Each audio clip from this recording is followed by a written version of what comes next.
Right now at 8, roads left flooded after a storm dumps heavy rain, causes flooding and spawns tornadoes.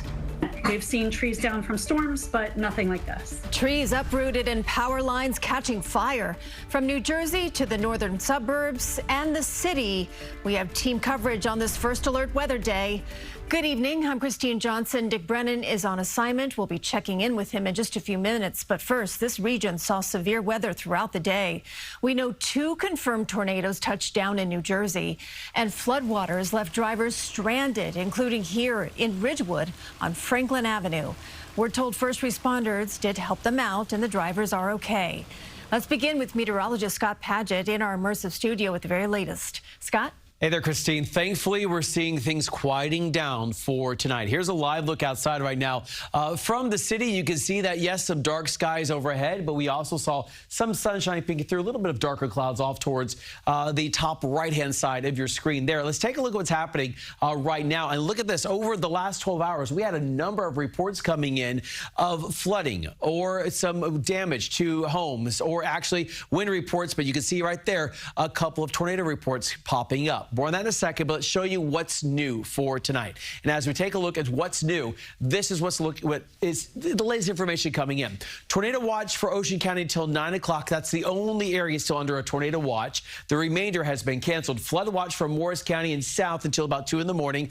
Other areas have been taken out of that. We are looking at storms ending overnight, and tomorrow showers early, drier, and a brighter evening in the forecast. So let's talk a little bit more about the radar right now. You can see on the First Alert radar, we still have some pockets of some heavier rain developing. So I'm going to keep my eyes on that as we take a look what's happening for us as far as the radar estimated rainfall over the last 6 hours. Look at that swath. In some spots, 5 inches of rain to 3 inches of rain causing flash flooding. Though down through parts of Ocean County, still seeing some of the heavy rain making its way from west to east. But you talked about those 2 confirmed tornadoes, one in Stanhope, the other one near Troy Hills and Parsippany. National Weather Service crews will be out tomorrow, Christine, to determine how strong those tornadoes were, maybe their length of the path that they were on the ground. We'll have more of that information coming out tomorrow. We'll have more on the remainder of the forecast in just a bit. Okay, Scott, thank you. Let's go back to New Jersey, where there was widespread damage, knocking down trees and causing flash flooding. Alan Devlin is live in Stanhope, where one of those tornadoes hit. Alan. Yeah, KJ, New Jersey was dealing with a lot of damage here over the last several hours from those storms. I'm currently driving through Denville, and like you said, we are headed to the location of where one of those tornadoes hits.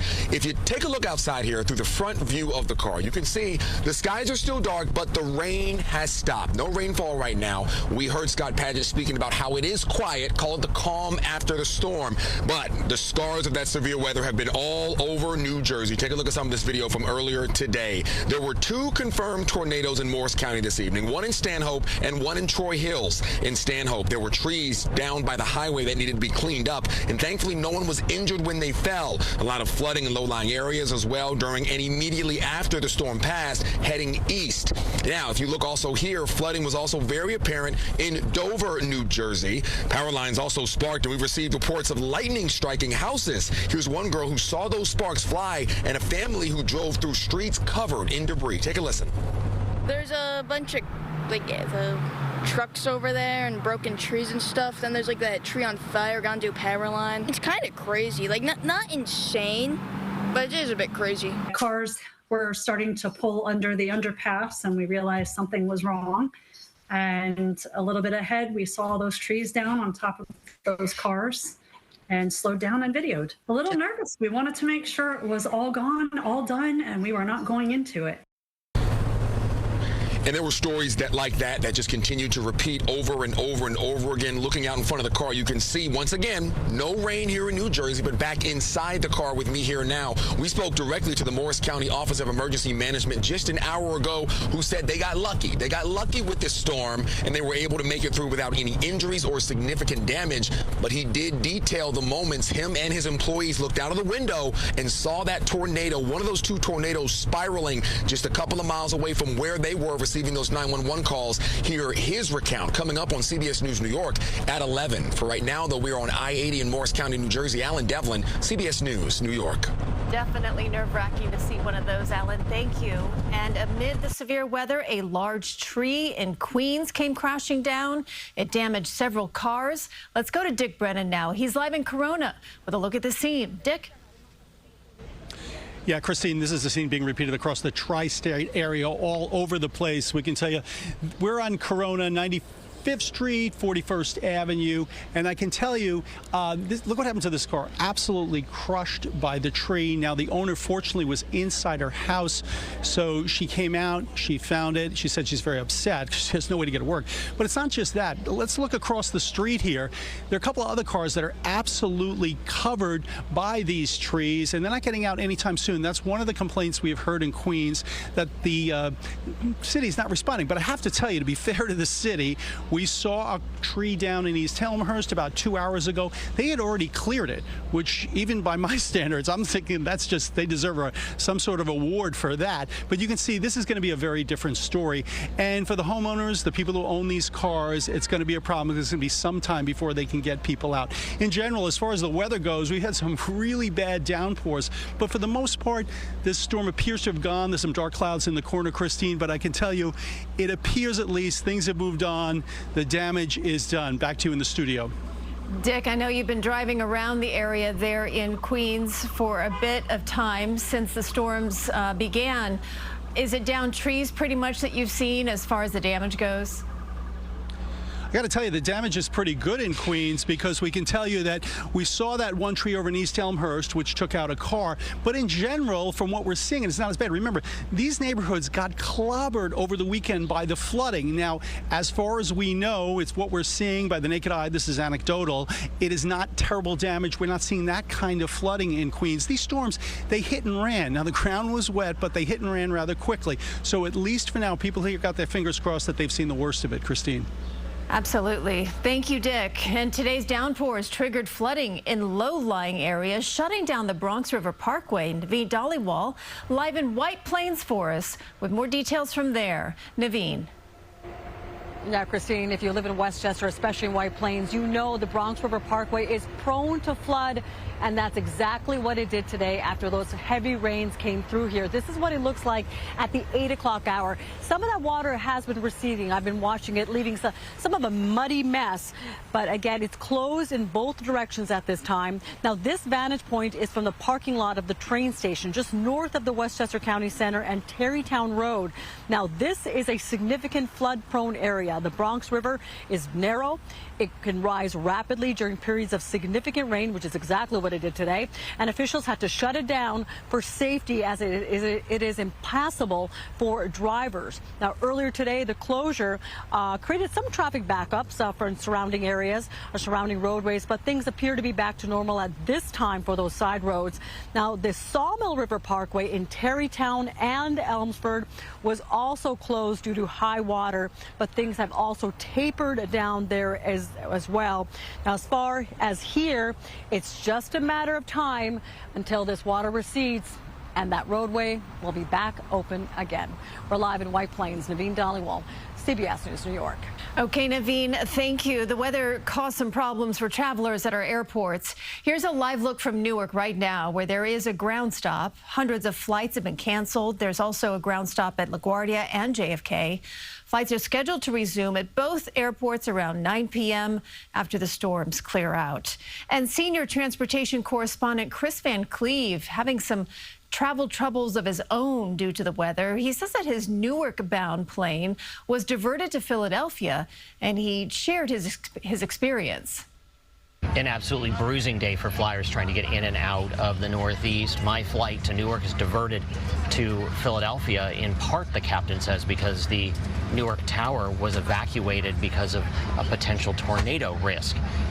This has been a rough several days since Saturday. More than 6,000 flights canceled, more than 30,000 delayed. And Chris did warn that those numbers will continue to grow. Travelers are urged to check their flight status before heading out the door. Do stay with us for continuing coverage on this First Alert Weather Day. We'll have updates on air and also on our streaming channel. You can track our live radar anytime at cbsnewyork.com. Let's get back to our forecast now. Meteorologist Scott Paget is in our immersive studio tracking what we can expect for the rest of the night.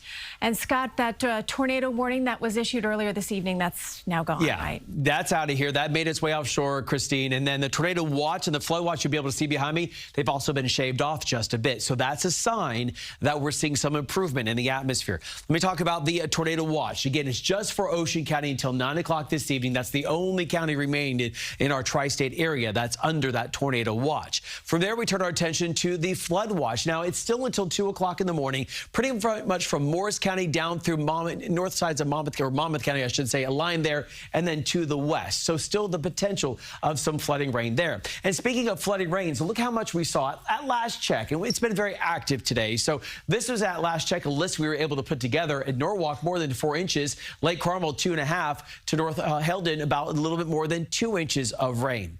So we're still dealing with that potential as we go into tonight. And you can see a live look outside right now. The gray skies still sticking around in the city, still seeing some pockets of rain close by. But let's take a look at exactly what's going to be going on for us as we go into the remainder of the next couple of hours. And look at this. This 6-hour radar estimated rainfall shows this swath coming all the way through parts of Passaic, Bergen County, back to Morris County, all the way up into parts of Connecticut as well, in Fairfield County, where we saw as much as 3 to 5 inches of rain. So you saw some of those numbers I just showed you. What are we looking at least for right now on the radar?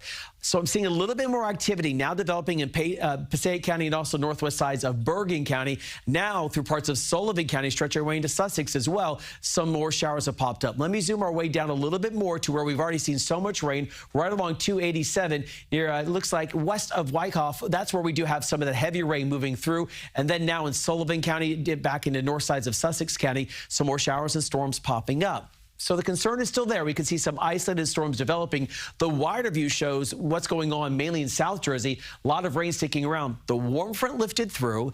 This dashed line you see there is a trough, kind of a surface trough, providing some lift. The cold front still well towards the north and west.